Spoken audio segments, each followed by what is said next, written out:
თავი 6. მოქმედების 4 დონე. არსებობს 4 სახის მიდგომა. 1. არაფრის კეთება. ამ დონეზე ადამიანი წყვეტს მიზნებისკენ სწრაფვას და სწავლას. ფაქტობრივად ის უარს ამბობს საკუთარ ოცნებას და ეგუება ნებისმიერ მოვლენას, რაც მას შეიძლება დაემართოს. როცა ეკითხებიან, რატომ არაფერს აკეთებს, იწყებს სხვადასხვა გამართლებების მოფიქრებას. 2. უკან დახევა. უკანდგომი ადამიანები ცდილობენ თავი აარიდონ იმ უარყოფით შედეგებს, რომლებიც, მათი აზრით, საკუთარი მოქმედებების შედეგად შეიძლება წარმოიშვას. შესაძლოა წარსულში რაღაც უარყოფითი გამოცდილება უკვე მიიღეს, მაგალითად, ურთიერთობის გაწყვეტა და ახლა ახალ ურთიერთობებს არიდებენ თავს.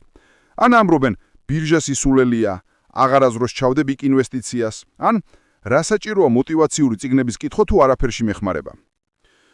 3. ჩვეულებრივ დონეზე მოქმედება. ამ კატეგორიის ადამიანები საკმარისს აკეთებენ იმისთვის, რომ ჰქონდეთ ნორმალური ქორწინება და ნორმალური კარიერა, მაგრამ ვერასდროს აღწევენ ნამდვილ წარმატებას. გულწრფელად უპასუხეთ საკუთარ თავს. სრულად იყენებთ თქვენს შემოქმედებით უნარებსა და ენერგიას. მაქსიმალურად პროდუქტიულად ატარებთ სამუშაო დროს თუ ხანდახან თავს არიდებთ საქმეს.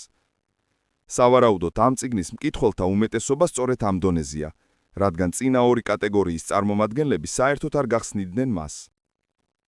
4. მასშტაბური მოქმედება. ამ კატეგორიას შეიძლება ბავშვები მივაკუთვნოთ. ისინი ყოველ დღეს სწავლობენ რაღაც ახალს და წარმოუდგენელ ენერგიას ხარჯავენ დღის განმავლობაში. თქვენს მაქსიმუმი უნდა გასცეთ და ამ დონეზე გამოიყენოთ 10-ჯერ მეტის წესი.